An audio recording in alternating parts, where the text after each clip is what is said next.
Hasil panen padi yang berkurang dialami petani di Kabupaten Oku Timur akibat hama tikus. Berdasarkan data Dinas Pertanian Oku Timur, jumlah kehilangan padi akibat hama tikus sebesar 5% dari angka panen global di Kabupaten Oku Timur. Angka 5% dari hasil panen gabah kering sebanyak 979.000 ton di tahun 2020. Bila dihitung ada potensi kehilangan 48.950 ton per tahun.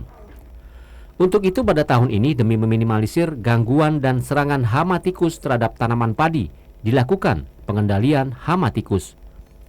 Beberapa hari terakhir terlihat petani di desa-desa Oku Timur melakukan pembasmian hama tikus atau gropyokan.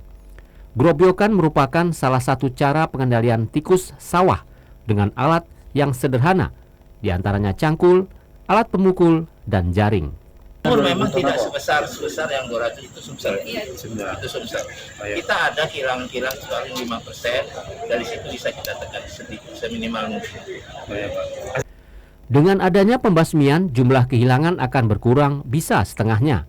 Di samping itu, ada peningkatan hasil panen padi para petani di Kabupaten Oku Timur dari sebelumnya 5 ton per hektar menjadi 7 ton per hektar. Apen, TVRI Sumsel melaporkan.